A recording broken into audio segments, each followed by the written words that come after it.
Alright, what's up everybody? My name is Jesse Wisong. This is a how to increase your bench press video for those of you that may be interested in that sort of thing.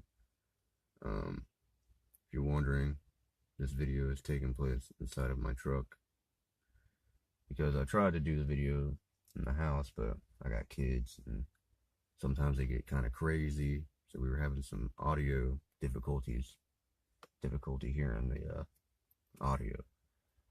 So I came to the truck. It's actually pretty nice. It's cozy. It's like my little office here.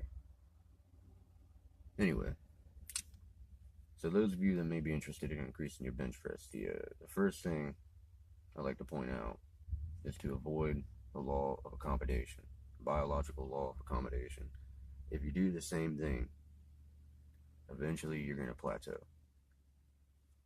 And that's because your body gets used to that. Sometimes it can even go backwards and start regressing. You start losing progress. And you don't want that to happen, but that's super easy to avoid. I mean, you can do a number of things to avoid that. You can use different grips. You can use different variations, rep ranges. You can change the frequency, the volume. Basically, you stick to something, it works. When it quits working, pick something else and stick to that. The more advanced you are, the harder this is going to be, the quicker your body is going to adapt to something. Basically, you don't want to just flat bench all the time. Once you're up to a 300-pound bench press, you're going to want to switch to incline bench, do pin presses, decline bench.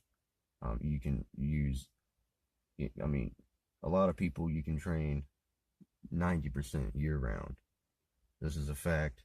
As long as you avoid the biological law of accommodation, change grips, do different variations, you can always train 90%. But should you train 90% year round? I don't believe it's optimal because you're going to lose a lot of power. There's a difference between strength and power, and we'll get into that in a different video. And you just want to use all rep ranges, and it gives you a lot more options for avoiding that law of accommodation. The second thing, this is an important thing, and a lot of newbies do this to increase your bench press, is you want to avoid sporadic workouts. You don't want to work out and do 4 rep ranges this day, and then the next day 8 rep ranges, and then 15 rep ranges, and then switch it up the next day and do a dead bench. And then, if you're a newbie lifter, that's not going to work for you.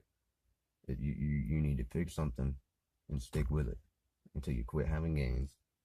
Switch it up to something else that works and stick with that till you quit having gains, and just repeat the cycle. Another big thing, stay dedicated. If you're one of those guys, you're looking for any excuse not to go to the gym, not to hit your workout, you cut your workout short, you don't, that's not going to work. You're never going to get anywhere. You're not dedicated. No matter what, obviously if it's a life or death situation, that's a little bit different. But you don't want to be missing workouts. You got to stay dedicated and hit every workout. If you plan to work out on a day, hit that workout on that day. It doesn't matter if you're sick, get a crappy workout in, you're still getting the workout in. Get that workout in. It makes a big, that's what separates the champions from the losers. It's a big deal. Another big thing, always eat in a caloric surplus. If you're having a hard time gaining on the bench press, eat in a caloric surplus. Doesn't have to be a lot, but if you're in a deficit, that the bench press is a lift that's really going to be affected by that. If you're eating in a caloric deficit, you're not going to have an easy time getting a big bench press. If you're eating in a caloric surplus, you're going to get a good bench press. That's pretty much it for now. This is the first part of my how to increase your bench press video. Stick around, check my other videos out for other pointers.